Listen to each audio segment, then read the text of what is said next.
नमस्कार दोस्तों, आज मैं आप सभी को कुंभ मेले के बारे में पूरा और सच्चा इतिहास सुनाने जा रही हूँ। कुंभ मेला सनातन धर्म का सबसे प्राचीन और सबसे बड़ा धार्मिक आयोजन है, जिसका उल्लेख हमारे प्राचीन ग्रंथों भागवत पुराण, विष्णु पुराण, मत्स्य पुराण और पद्म पुराण में मिलता है। कुंभ मेला कोई साधारण मेला नहीं है, बल्कि इसकी शुरुआत समुद्र मंथन की उस दिव्य घटना से जुड़ी है जिसने पूरी सृष्टि का भाग्य बदल दिया। बहुत प्राचीन काल में देवता और असुर दोनों अपनी शक्ति खो चुके थे और दोनों ही अपनी शक्ति के खो जाने से चिंतित थे। तब अमरत्व और दिव्य शक्ति की प्राप्ति के लिए उन्होंने क्षीर सागर में समुद्र मंथन करने का निर्णय लिया। समुद्र मंथन के लिए मंदराचल पर्वत को मथनी और बासुकी नाग को रस्सी बनाया गया। लंबे समय तक चले इस मंथन से अनेक दिव्य वस्तुएं निकली और अंत में जब अमृत प्रकट हुआ तब संपूर्ण सृष्टि में हलचल मच गई। पुराणों के अनुसार अमृत केवल एक द्रव्य नहीं था, बल्कि वो दिव्य तत्व था जिसमें जीवन को शुद्ध करने और मृत्यु के बंधन से मुक्त करने की क्षमता थी। इसी अमृत को एक कुंभ अर्थात कलश में भरकर देवताओं के वैद्य धन्वंतरि प्रकट हुए। जैसे ही अमृत कलश प्रकट हुआ, असुरों ने उसे छीनने का प्रयास किया और देवताओं तथा असुरों के बीच भयंकर संघर्ष प्रारंभ हो गया।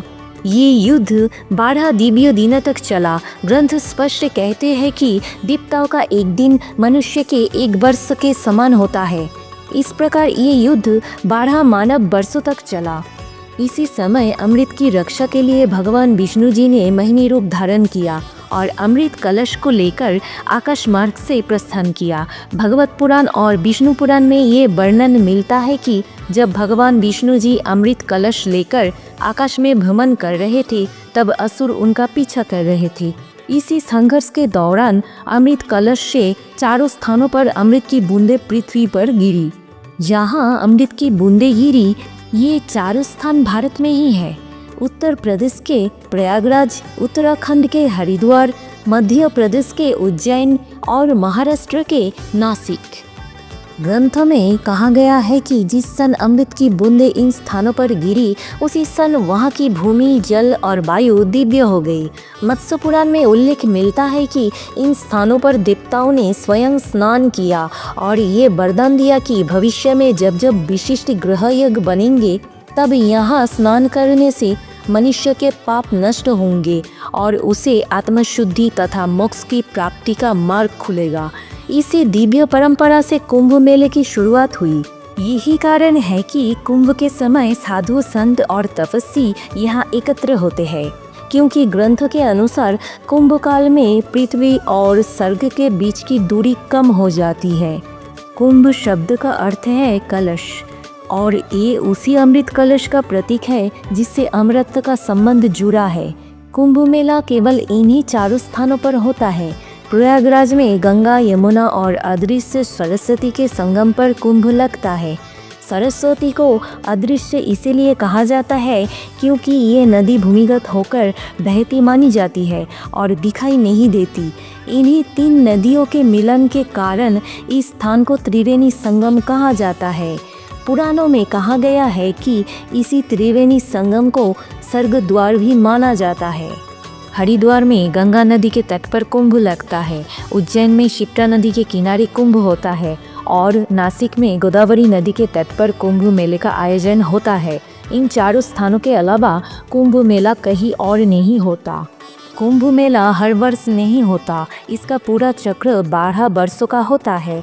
इन 12 वर्षों में चारों पवित्र स्थानों पर बारी बारी से कुंभ मेला आयोजित होता है, अर्थात हर 3 वर्ष में किसी एक स्थान पर कुंभ लगता है और उसी स्थान पर 12 वर्ष बाद फिर से कुंभ आता है। कुंभ के भी प्रकार बताए गए हैं। सामान्य कुंभ मेला हर 3 वर्ष में किसी एक स्थान पर लगता है। अर्ध कुंभ हर 6 वर्ष में केवल प्रयागराज और हरिद्वार में ही होता है। पूर्ण कुंभ हर 12 वर्ष में अपने अपने स्थान पर लगता है। महाकुंभ केवल प्रयागराज में होता है और इसकी अवधि 144 वर्ष मानी जाती है। मान्यता के अनुसार 12 पूर्ण कुंभ के बाद एक महाकुंभ आता है, अर्थात 12 गुना 12 यानी 144 वर्ष। हाल ही में महाकुंभ वर्ष 2025 में प्रयागराज में आयोजित हुआ था।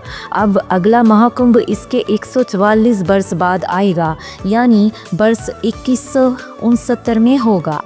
कुंभ का समय केवल परंपरा से नहीं बल्कि ज्योतिष शास्त्र के अनुसार तय होता है। सूर्य, चंद्रमा और बृहस्पति ग्रह की विशेष स्थिति के आधार पर ये निर्णय लिया जाता है कि कुंभ किस स्थान पर और किस समय लगेगा। इसी कारण कुंभ को ग्रह नक्षत्र की स्थिति और आध्यात्मिक दोनों दृष्टि से अत्यंत महत्वपूर्ण माना गया है। पद्म पुराण में एक चमत्कारी प्रसंग मिलता है कि एक बार एक महान तपस्वी जिसने जीवन भर कठोर तप किया था, उसे मोक्ष की प्राप्ति नहीं हो रही थी। जब उसने प्रयागराज संगम में कुंभ काल के दौरान स्नान किया तो उसके समस्त कर्म बंधन नष्ट हो गए और उसी क्षण उसे आत्मज्ञान की अनुभूति हुई। ये प्रसंग इस बात को स्पष्ट करता है कि कुंभ केवल स्नान का पर्व नहीं बल्कि आत्मा के शुद्धिकरण का अवसर है। कुंभ मेले में स्नान को अमृत स्नान कहा गया है। मान्यता है कि कुंभ काल में नदियों का जल साधारण नहीं रहता बल्कि उसमें अमृत का प्रभाव जागृत होता है। इसी कारण नागा साधु, संत, अखाड़े और तपस्वी कुंभ में एकत्र होकर शाही स्नान करते हैं। विष्णु पुराण में ये भी कहा गया है कि कुंभ के दौरान जब शाही स्नान होता है तब अदृश्य रूप से देवता, ऋषि और गंधर्व भी इन तीर्थ के संगम तट पर उपस्थित रहते हैं।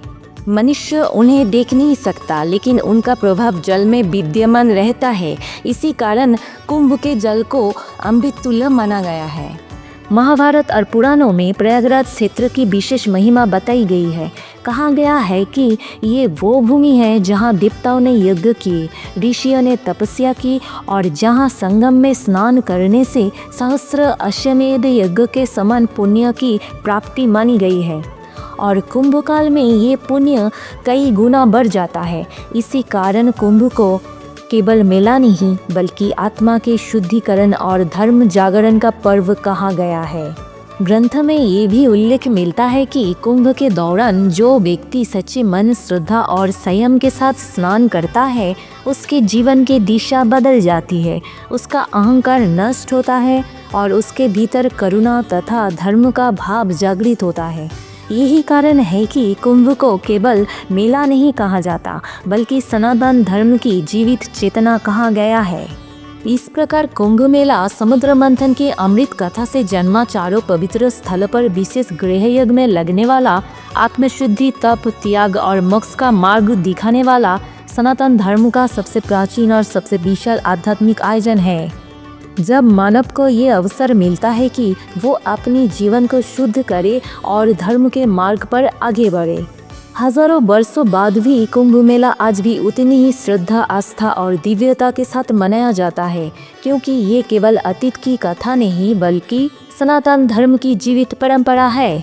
अंत में यही कहा गया है कि कुंभ मेला हमें ये सिखाता है कि अमृत बाहर नहीं हमारे भीतर है और जब हम श्रद्धा, सत्य और संयम के साथ इस परंपरा से जुड़ते हैं तभी कुंभ का वास्तविक फल हमें प्राप्त होता है।